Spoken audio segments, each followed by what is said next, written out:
filluar sonte neve derisa kem pas musafir prej hoxhallarëve musafir që kanë qenë këtu në qendrën tonë islamike. Është imami I parë I një qendre tonë shqiptare këtu në Norvegji që I kemi musafir sonte, pra edhe me Fatonin do të bisedojmë rreth punëve, aktiviteteve dhe gjithë ato tash të mira që I ka ky muaj I bekuar Ramazanit, na shpjegoje pak në atë formën e tij si imam, edhe si më ndjes I mirë kësaj pune, këtij profesionit, më thonë që është që edhe gëzon edhe neve shqiptarët jemi të kënaqur që I kemi ta njerëz, e sidomos të datat e shënuara, sikur se janë tash muaji I Ramazanit, muaji I bekuar pra I Ramazanit, të na shpjegon, të na jap informata sa do bok t'ja freskojmë gjithë shqiptarëve, po musliman që I kemi këtu në Norvegji, po atje që nga vendlindja, po kudo që në përbotën ndëgjojnë.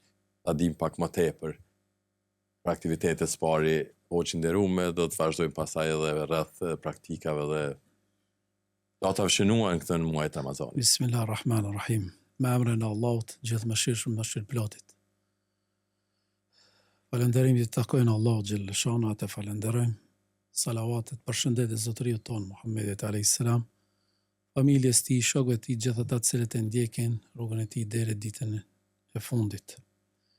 Më lejoni fillimisht t'ju përshëndes dhe njëkohësisht edhe t'ju përgëzoj për këtë organizim dhe programet që I mbani në këtë radio të bukur, Radio Rilindja, ku jeni zëri I shqiptarëve për t'i bashkuar, për t'i informuar me ndodhit, me rrethanat ku shqiptarët jetojnë në Norvegji. Kam ardhur prej Dramenit, qyteti I cili është afër edhe dini ju shumë mirë, 40 kilometra prej Oslos, prej bashkisë fetare shqiptare në Dramen, islame në Dramen, BKFSH në kjo qendër e cila prej vitit 2005 pra është themeluar prej njerëzve vullnet mirë të cilët në mendjen, zemrën e tyre kanë pas unitetin e shqiptarëve, me kriju atyre një fole, një shkollë ku ata kanë mundësi mu referu dhe mu kthy aty, mu të bue, mu organizue, për ta ruajtur identitetin e tyre fetar dhe kombëtar. Si zakonisht, ajo me siguri ka pas vështërsi dhe ka pas sfida, ata të cilët kanë organizu, ata të cilët e kanë ndërtu dhe kanë marrë iniciativë, me siguri ata e dinë më mirë, në lëkurën e tyre, ata e dinë më së miri se çka kanë pas vështërsi, mirë po megjithatë kanë arrit një sukses të madh dhe kanë themeluar atë qendër e cila sot e kësaj dite vazhdon, punon me aktivitete të ndryshme për të mirën e komunitetit tonë shqiptar. Prandaj ne falenderojmë, po.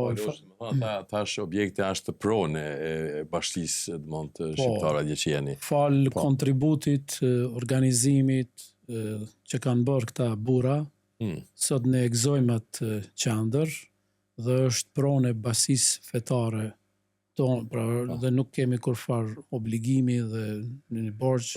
Prandaj ne I falenderojmë dhe jemi mirënjohës për këta njerëz që kanë kontribuar dhe ne sot e kemi gjetë gatshme ata. Po. Prandaj ata e kanë themeluar e ne veç duhet të falenderojmë edhe ta mbajmë atë. Këtë kanë thonë, ma lehtë është me fitu pasurinë se sa me mbajt pasurinë.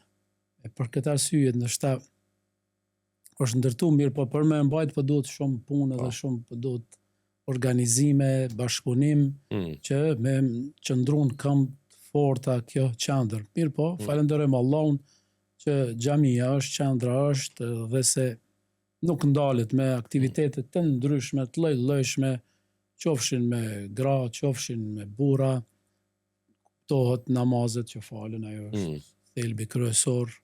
Pastaj namazi I xhumas ku parafërsisht vinë njerëz jo vetëm shqiptar, por edhe komuniteteve tjera ku aty variojnë dhe jetojnë afër nesh, dhe gjatë Ramazanit, normal që Ramazani është më I vrullshëm, është me një aktivitete pak më të mëdha. Dhe aktivitetet janë të ndryshme, për shembull kemi aktivitete në Ramazan çdo ditë në mbrëmje kemi, më thonë, ligjërata që mbahen me komunitetin tonë. Pra mas namazit të teravis që i falim namazin e teravis, rrim me djemë të ri, me të moshuar, me të gjitha shtresat që janë, bashkë bisedojmë, pim qaj, keshim ndonjë problem nëse e kemi, e zgjedhim, nëse ka ndonjë pyetje eventuale, përgjigjemi e kështu me radhë.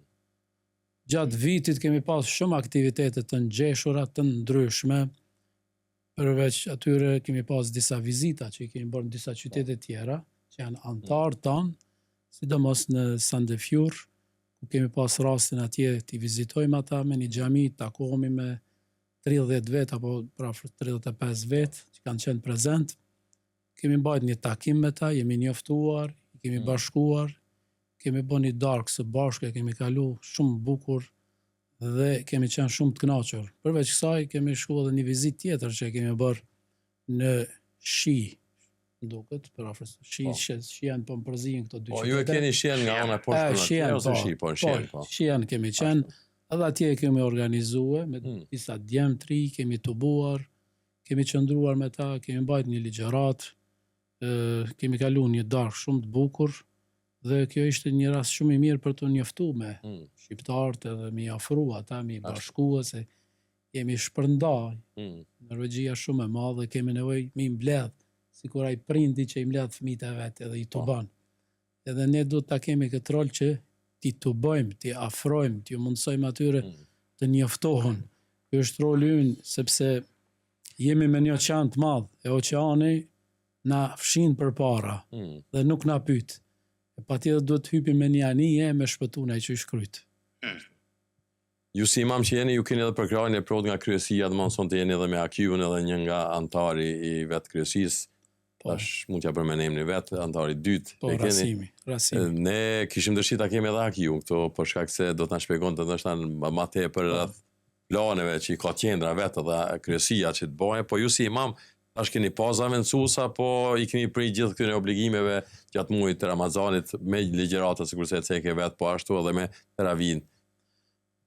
Zakonisht ne nuk kemi pas mysafir. Mysafiri kemi pas gjatë vitit, kemi pas para Ramazanit, pra vitin e kaluar, kemi pas profesor Dr. Hayreddin Hoxhën, që ka mbajt një ligjëratë dhe ka pas takim me komunitetin, ndërsa gjatë Ramazanit nuk kemi askëndon vetë i kry këto obligime. Sa e frekventojnë? Keni xhamat shumë, keni nga ato antarët apo si ta edhe të tjerë, se nuk ka tash neve kur i kemi xhamit, shtëpitë e Zotit kanë dirë të hapura për çdo secilin. Po, kjo xhamat kemi, alhamdulillah, xhuma zakonisht kemi më shumë, por edhe në taravi afërsisht 30-40 vet vinë, dhe herë më pak e ndonjëherë më shumë, por xhamia është e gjallë. Po pra, ajo në realitet është e 50% që kur them ne ndërtojmë një shtëpi, po 50%. Po për ta bo shtëpinë më të lumtur, më të gëzueshme, duhet të kesh njerëz në ta. E në xhaminë na duan njerëz aty për shembull edhe për aktivitete, edhe për të bërë namaz, edhe pse jo, neve tash në xhaminë tonë ku kemi edhe kondin e bibliotekës, mund të lexojmë, mund të pushojmë, mund të bisedojmë me hoxhë, sepse hoxhallar sikur tash ju që ju kemi juve, është shumë ma lehtë bisedojmë, se ndoshta ne e cekëm këtë temën e hoxhallarëve të mëhershëm, edhe hoxhallarëve kohë sotshme, domethënë kjo modestia e hoxhallarëve po na ofron ndoshta më tepër edhe neve, tash jemi edhe të parashtrojmë pyetje ndoshta nga ata që kemi hezituar ose kemi ngurruar t'ia parashtrojmë një hoxhë më herët. Edhe kjo në realitet po na bën ndoshta ta ndijmë veten në pak edhe më të lirë, që të jemi edhe ndoshta më shpesh, sepse me hoxhën mund bisedohet diçka tjetër. Ashtu, fakt është, përpiqemi me qenë sa më afër njerëzve, komunitetit shqiptar, dhe përpiqemi të shërbejmë për rolin që e kemi, të ofrojmë ato që e kemi mësuar dhe kemi studiuar. Desha veç me pyet kështu të shpejt, a ka antar të ri që janë ardhur për shembull gjatë kohëve të fundit? Pa antar të ri të cilët të regjistrohen kohë pas kohë kemi të ndryshëm, dhe të ri frekuentojnë aty këtu, që njoftohemi me ta, por këtu është pak problem me njerëzit, pra kontakti me ta është se ndoshta një herë është edhe më vështirë më e pa. Përveç se nëse ka një arsye edhe kontaktojnë. Por të ri, ka djemë të ndryshëm të cilët vinë edhe na vizitojnë, edhe njoftohemi dhe bashkëpunojmë me ta momentin kur është nevoja, por ne duhet të ofrohemi atyre më shumë, se ata ndoshta kanë obligime, janë me obligime të ndryshme, por përgjithësi mirë është. Ne jemi të kënaqur, por duhet të veprojmë edhe më shumë, të avancohemi. Ashtu, hoxhi nderuam, desha të pyes tash, për shembull, neve e dim se xhamit e luajnë rolin edhe të asaj që e dëshirojmë të jetojmë më gjatë, ndoshta ta kemi jetën të lumtur gjithçka, por sfidat e njerëzit e kemi ardhur këtë jetë për t'ju kthyer edhe një herë domethënë asaj botës së amshimit. Si shkon kjo procedura tek ju atëherë?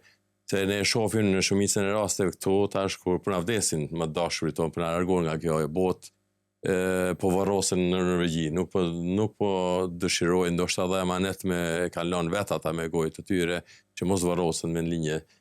Keni edhe ju për shembull rregullimin e statusit për fondin e kufomës për t'i bartë me linje mi dërgu, apo edhe atje tek është duhe njëjta, domethënë nga mentaliteti tonë jonë shqiptar se toka është e Zotit pa marrë parasysh se ku varrosemi. Po, është fondi i gjenazeve. Po. Edhe ajo funksionon shumë mirë, ashtu që kanë themelu ata para nesh, dhe sot e gëzojnë antartë, të cilët janë antarë të rregull dhe bëjnë pagesën që kanë caktuar nga shoqata dhe basia fetare. Dhe momentin kur dikush i plotson ato kritere, ne nuk hezitojmë edhe shërbimi kryet me njerë, qoftë në vendlindje, qoftë në Norvegji, Ashtu. Kemi mundësi dhe është realizohet ajo. Dhe nuk kemi kur farë problemi. Domethënë është vendi edhe këtu i posaçëm për varrezat muslimane. Po, dhe kemi edhe vendin e posaçëm për varrezat muslimanëve në Dramen. Kam pas rastin me shku disa herë. Po. Qoftë prej shqiptarëve apo komuniteteve tjera ku kemi marrë pjesë, dhe kushtet janë shumë të mira. Po. Nga ona tjetër, për shembull ne dim se disa shërbime mund të kryhen edhe në qendrën fetare për ata që domosdoshmë i takojnë fesë muslimane, mund të bëhet kurorëzimi për shembull ku ju të dëni një certifikat atyre që duhen ta bëjnë nikahun me një fjalë.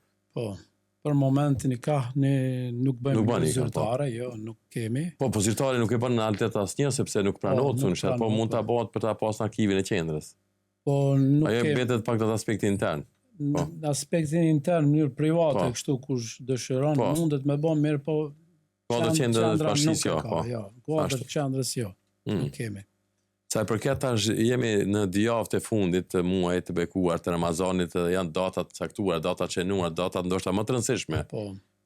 Kishim pas dëshirë të dim ndoshta pak më tepër nga ju hoxhi nderuam, pasi që nuk kem pas mundësi të pyesim ato datë se ishin fillim të Ramazanit.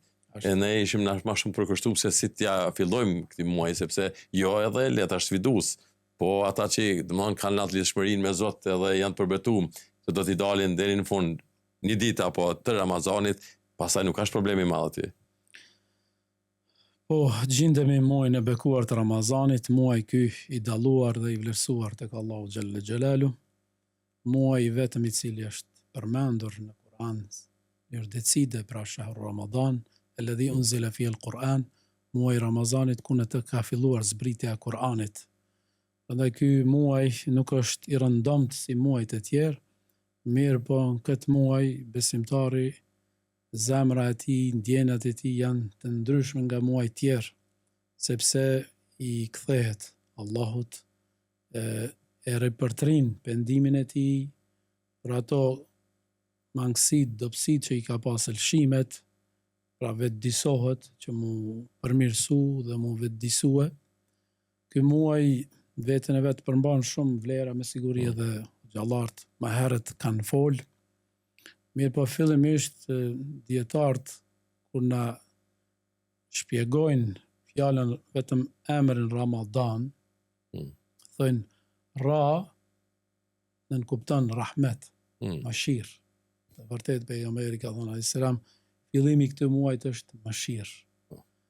Më nënkupton shkronja më maghfira, falje. Mesi i tij është falje, kështu ka thënë pejgamberi. Dadi nënkupton Ramadan, dadi nënkupton daman, mbrojtje, mburoj nga zjarri. Elifi apo nën kupton eman, siguri, edhe në janë në fund Ramadan, nun nur, dhe më thonë dritë. Pra Ramazanin veti përmban gjitha këto të mira. Pejgamberi a.s. ka thonë pjesa e tretë e këtij muaji është mburoj, lirim nga zjarri i xhehenemit. Ky muaj na kujton dhe na forcon lidhjen me librin e Allahut. Dhe këtu është qëllimi që jemi më afër librit të Allahut, Kur'anit familart, sepse në këtë muaj ka filluar pra fjala e parë e Kur'anit, Iqra bismi rabbika alladhi khalaq, lexo me emrin e Zotit tënd i cili ka krijuar çdo gjë. Prandaj është një mesazh për ne që leximi sa të lexojmë aq jemi edhe ma musliman, ma fetar.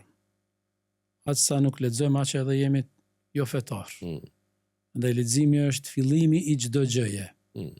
Pa lexim nuk ka avancim, nuk ka ndryshim, nuk ka zhvillim, nuk ka teknologji, nuk ka arritje, kuptohet. Pra aty fillon çdo gjë. Prandaj këto janë edhe ajetet e para ku ka zbritur në këtë muaj. Lexo, studio në emrin e Zotit tënd.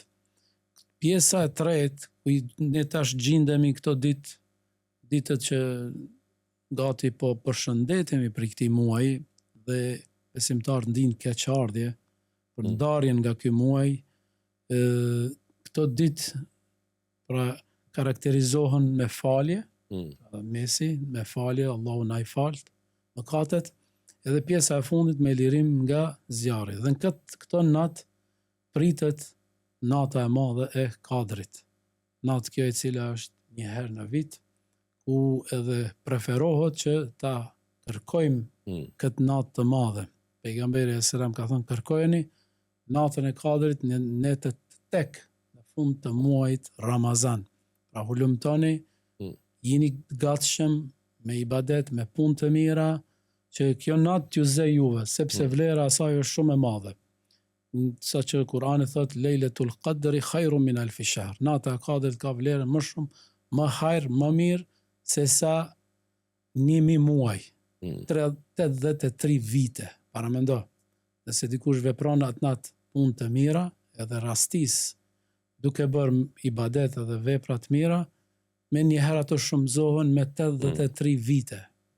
Pse kjo është prej rahmetit Allahut, ka dashur që me pak shumë me fitu shumë shpërblime, sepse popujt e mëhershëm kanë jetu shumë, kanë jetu 1000 vite dhe kanë pas mundësi me bo shumë punë të mira. E vitet tona janë mes 60 edhe 70, ashtu siç ka tregu Muhamedi a.s. Dhe Allahu na ka dhënë mundësi që përmes kësaj natë të Kadrit, nëse e shfrytëzojmë, të arrijmë edhe popujt e tjerë me shpërblime dhe me punë të mira. Prandaj është e udhës që këto 10 që na kanë mbet, t'i shfrytëzojmë në maksimum me namaz, me lexim të Kur'anit, me kontribute të ndryshme që mundemi me bë për të tjerët, dhe të gjitha këto janë për të mirën tonë. Dhe mos na ikin këto prej dorës, sepse nëse na ikin, na ik ky muaj i Ramazanit dhe vitin e ardhshëm, pra nuk jemi të sigurt se a thua vallë e jetojmë apo nuk jetojmë, a jemi të gjallë apo nuk jemi. Prandaj këto net janë shumë të mëdha dhe t'i shfrytëzojmë maksimum. Kur thuani t'i shfrytëzojmë, hoç mendon që t'jemi në grupe, për shembull t'jemi në xhami, për shkak se dim që xhami do të jenë të hapura, do të ketë namaz nate, namaz nafila, po do të thonë tash është me rëndësi që t'jemi pjesë e këtyre grupeve, apo mund edhe në shtëpi tona, pasi që kemi edhe libra, e ta po e kemi Kur'anin në realitet tash edhe në gjuhën shqipe, edhe mund të lexojmë nga shtëpia. Po normal, unë nuk them në xhami bëhet namazi teravis, aty ka mundësi mu organizu disa aktivitete, dhe pjesëmarrja aty kërkohet me qenë prezent, mirë, po pastaj, pas xhamis mundem me qenë në shtëpit tona, dhe një kohë gjatë natës, më ndalë gjatë natës edhe me bën një aktivitet ti vetë me Allahun xhelleshanu. A e përmend Allahun disa herë, a e kujton atë, a e kujton të mirat që ti ka falë, dhe thu elhamdulillah, shukër Zotit që më ka falë më shumë të mira, më ka mundësu jetën e mirë, familje, siguri, rahati, shëndet, të mira pa kufi, veç me i kujtu këto. Vetëm me i kujtu dhe me i thonë vetës, me thonë, o Zotë, shqyqyr Zotë. Unë e kam shëndetin, sa njerëz ka të sëmur. Unë jam në liri, në siguri, shiko, vendet ndryshme ka dhe luft. Dhe këto pyetje du të mja parashtru dhe këto janë falenderin dhe mirënjohje ndaj Allahu Xhelle Xhelalu. Prandaj në shtëpitë tona, kohën e syfyrit, kur zgjohemi me hangër syfyrin, 5 minuta apo 10, një 2 recat me i falë. Një lutje mi a drejtu Allahut në ato momente, sepse në ato momente Allahu thot, a ka kush që kërkon falje t'ja fali. A ka kush që pendohet unë t'ja pranoj pendimin. Allahu në drejtohet në ato qaste, pra 1/3 e natës, pra në kohën e syfyrit, dhe na jep oferta. Oferta këto që nuk i gjejmë, do të thonë, gjatë ditës, por ato janë 1/3 e natës. Pra dhe edhe Ramazani, edhe këto 10 netet, pra kemi para vetës tonë shumë të mira, mirë po i menqër është ai i cili i shfrytëzon këto qaste dhe këto momente. Parafërsisht, për shembull, kur e përmende natën e Kadrit, kur i bjen kjo parafërsisht? Po nata e Kadrit është një sekret që Allahu nuk ka dash që me ditë ne, por ka qenë është sekret. Se fillimisht, fillimisht Ramazani po dihet një muaj. E prej këtij muaji pastaj është qarrue në ditët e fundit, 21, 23, 25, 27 dhe 29 muajt Ramazan. Ka thonë kërkojeni natën e Kadrit në netët tek të muajt Ramazan, pra në fund. Mundet me qenë 21, 23 Ramazan, 25, 27. Një pjesë e dietarëve islam, në bazë të përpjekjeve tyre, hulumtimeve tyre që kanë bë, kanë thonë një pjesë e tyre e madhe që është nata 27. Sepse nëse e analizojmë ajetet apo kaptinën El Qadr që flet për këtë natë, Allahu Gjellëshanu kur thot nata e Kadrit është, kur i kanë nje ato shkronjat, një nga ka dalë 27, ajo është, hije, pra nata e Kadrit është e 27 dhe prej kësaj ka qenë një hulumtim i tyre që është nata e 27. Mirë, por realisht nata e Kadrit disa dietar kanë thënë çdo vjet lëviz. Herë është 21, një vjet është 23, 25, 27, 29. Po edhe disa prej sahabeve kanë thënë është nata 27 si Ubej ibn Ka'b radhiyallahu anhu, ka thonë që është nata 27. Prandaj sido që tjetë, me rëndësi është ne me qenë të gatshëm. Ai do të vjen se do të vjen, mirë po, ne mos t'i humbim shansat për të shfrytëzojmë 21, 23, 25, 27 dhe 29 me ato mundësit tona që i kemi. Prandaj nuk është e vështirë shumë e rëndë dhe nuk kërkon shumë filozofi me përmend Zotin, me thonë Alhamdulillah, shqyqër Zot. Me thonë Subhanallah, me thonë Allahu Akbar, me thonë La ilaha illallah. Nuk na kushton kur gjë kjo. Mirë, për shpërblimin e ka shumë të madh. Ose me marrë me lexu prej Kuranit diçka, ose me u lut me zgjat durtë me thonë o Zot, më fal mua. Fali prindërit e mi, fali familjen e mi, udhëzoj familjet e mi, mbroj nga çdo e keqe, nga fatkeqësitë, mbroj njerëzimin tërë, që mos shkaktojmë kaose të mëdha, probleme të mëdha që po i dëgjojmë edhe jemi gjithë dëshmitar. Le të mbretëron paqen në botë. Edhe këto gjëra janë shumë të lehta mu praktikue. Mirë, po kërkohet pak vullnet, kërkohet pak një interesim që të lutemi, të përkujtojmë Allahun dhe këto ditë të shfrytëzojmë ashtu që na ka udhëzuar edhe Islami përgjithësi.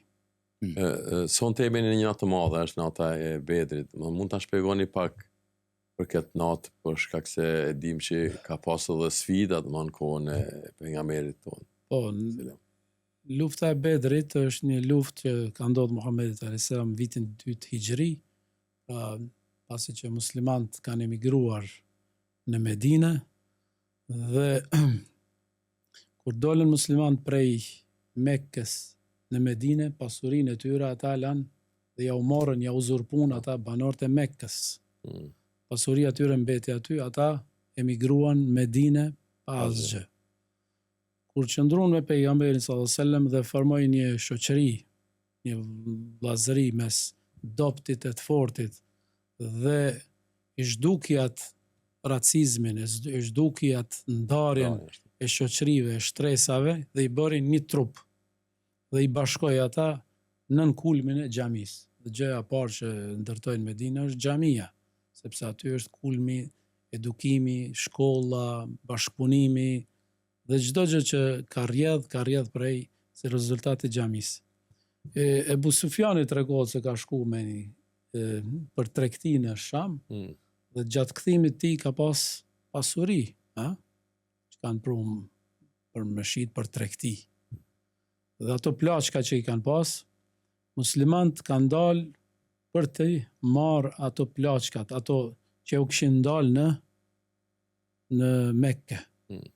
Dhe Ebu Sufjani ka qenë udhëhec i paganëve në Mekke, kërkon pastaj ndihmë prej banorëve të Mekkës dhe ata bën 1000 karshi përballë 300 muslimanëve. Dhe në këtë luftë, pra muslimant korrin suksese sepse dhe Kurani e ka përmend idh yuhi rabbuka anni Allahu shpall se unë jam me ju, pra me muslimant unë do t'jem këtë luftë. Dhe thuhet, tregohet në transmetime se edhe engjëjt kanë marrë pjesë në këtë luftë dhe është lufta e parë, lufta e Bedrit. Dhe muslimant 70 prej paganëve i robrojnë dhe juve kusht që çdo njeri prej tyre mi mësu muslimanëve 10 vetëve nëse dëshirojnë mu lirue, mi mësu shkrimin edhe leximin. Kështu ja u kushtozon Muhamedi alayhis salam. E prej muslimanëve thuhet se 10 kanë ndru jetë dhe muslimant korrin fitore në këtë luftën e parë, luftën e Bedrit. Ajo që na intereson sot neve është se prej Bedrit duhet mësojmë ne sot nuk kemi luftë që përballemi me tjerët, por ne kemi veten tonë, kemi egot tona, kemi ato sfidat që ne ballafaqohemi, e duhet të jemi zot të vetes tonë dhe dalim gallënimtar karshi egos tonë, karshi nefsit tonë dhe ne kështu realisht e demonstrojmë edhe e kemi parasysh edhe luftën e Bedrit me veten tonë. Dhe kjo është shumë e rëndësi, kjo natë, pra nata e Bedrit, e cila na jep mesazh se lutja është shumë faktor i rëndësishëm. Pejgamberi selam në këtë betejë bëri lutja Allahumma anjiz li wa'di, o Zot, ma plotëso atë premtimin që ma ke dhënë. Nëse ne shkatrohemi, muslimant, numri 313 apo 14, atëherë nuk do të ketë kush që të adhuron ty, o Zot. Kështu i drejtohet Muhamedi alayhis salam. Pra kjo na jep një mesazh që lutja është një faktor shumë i rëndësishëm gjatë jetës tonë. Kur ballafaqohemi me sfida, kur kemi problem me egon tonë, me teket tona, me dëshirat tona, lutë o Zot më ndihmo kundër vetes time, që t'jem i Zot i vetes time, ta menaxhoj veten time, t'jem vetvetja ime, t'jem menaxher i vetes time, e jo epshet, jo egot e mia të më dirigjojnë apo të menaxhojnë, po ti menaxhoj, ti jesh ai zotriu i vetes tënde. Pra, me fjalë të shkurtra, betejë e Bedrit është shumë e gjerë, shumë e gjatë, mirë po, i gjithë është betejë e parë që është zhvilluar pas emigrimit të muslimanëve dhe kanë korr sukses dhe kanë korr fitore të madhe muslimanët dhe kjo ne jep një mesazh shumë të madh që ne Bedrin ta kemi veten tonë dhe vazhdimisht përpiqemi ta edukojmë veten tonë dhe përballë këtyre dëshirave që i kemi, që vinë ndesh me fen, mundohemi ta edukojmë vazhdimisht nefsin tonë. Ja, pra, kjo është ajo që e mira edhe e Radio Rinjës që në çdo Ramazan tash ne i ftojmë edhe kemi dëshirë gjithmonë të ftojmë prej gjitha qendrave, sidomos imamët, që kjo është ajo që edhe spjegohet edhe kur imamët janë në xhami, në taravi ose në ndonjë pjesë tjetër të gjatë ditës.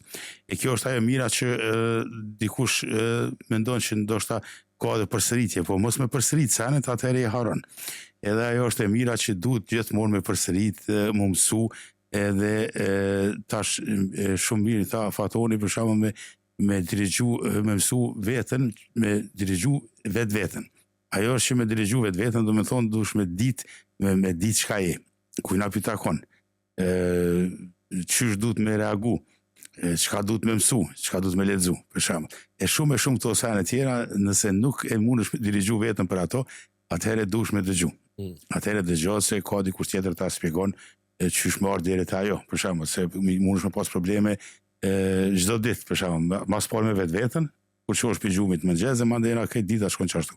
E ajo është shumë e rëndësi me ditë me dirigju veten, edhe kjo sidomos muaj shajt Ramazanit, do të thonë i ka këto elemente që njeri për shembull ka dikush veç agjeron, nuk vjen asnjëherë në xhami, po Zoti ka bodë edhe ato, s'ka problem, po nuk kom një halo që dikush që vjen në 5 vaktit ose i kryen krejt proceset e nuk agjeron. Për shembull, ajo s'ka ndodhur halo.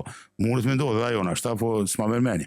Kështu që ka ndryshime të mëdha. Unë gjithmonë e kam ato dhe gjithmonë kam pas ndoshta këtë kohën që unë i analizoj shokët e mi, shoqërinë time, ku dikush agjeron, s'vjen kur, për shembull, edhe dikush nuk agjeron, po i reflektohet shumë shpesh në xhami deri e tash të dy anët është pozitive. O gjinderum, kam edhe një pyetje tjetër. Se neve tash jemi në kohë bashkohore, të kohë moderne tash. Dim se nuk ka sikur më herët, edhe po prapse në kohën moderne mund të na humbin nga shikimi, mund të me nga parashikimi ditor të varfrit tanë. Ky muaj i Ramazanit, ku them muaj i rahmetit tani, e kam obligim muslimani që t'ju ndihmon të varfër, sidomos neve kemi edhe shumicën e rasteve këto shoqatat humanitare në linja atje që ju dhurojnë ashta e shporta e muslimani, shporta Ramazanit, këtë që më ju dërgon ushqime për një shujt, për një iftar, apo për 2 apo për tanë muajin, varet nga e kërkesa që i kërkojnë edhe sa ju bashkangjitën shqiptarët. Tash si musliman që jemi në shqiptarët, a mendon që neve tash jemi duke afruar edhe më tepër në atë aspektin si person, për shembull, unë si me tush edhe ai Alushi, për shembull, ai shoku i Alushi apo ai tjetri, a jemi duke nxit një tjetrin që t'jemi më afër atyre të varfër që ndoshta edhe ja harrojmë shumicën e rasteve. Edhe shohim plus ana tjetër tash në për këto rrjete sociale shohim se ekspozohen sofrat e iftareve me shumë, domthonë begati, domthonë shumë ushqime të ndryshme, kurse neve e dim se ndoshta ai i varfëri nuk i ka, mu them, 2 euro në xhep, po ka një celular dhe mund t'i shef gjithë ato që ekspozon apo shfaqen apo dritaret e çdo secilit që i publikon. Muaji i Ramazanit po ashtu karakterizohet si muaji i solidaritetit dhe ndihmës ndaj të varfërve. Tregohet se Muhamedi a.s. gjatë muajit Ramazanit ka qenë më bujari. Ai vazhdimisht ka qenë bujar, mirë po ka shtu dozën e bujaris gjatë muajit bekuar të Ramazanit. Sepse vetë Islami vazhdimisht na ka nxit që ta ndihmojmë të dobtin, sidomos të varfërin.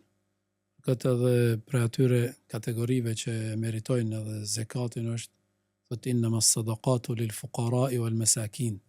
Thot zekati e meritojnë të varfrit edhe të shkretit.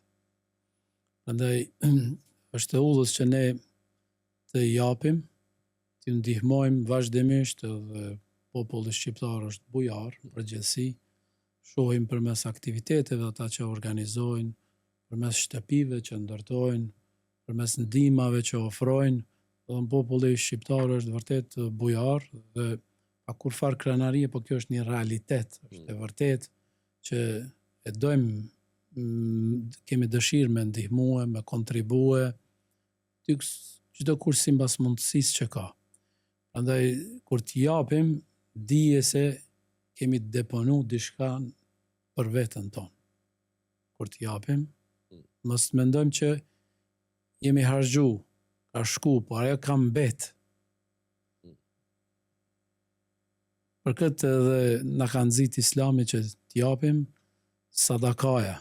Sadakaja, ku Muhamedi a.s. ka thënë, sadakaja fik hidhrimin e Zotit sikur që e fik uji zjarrin.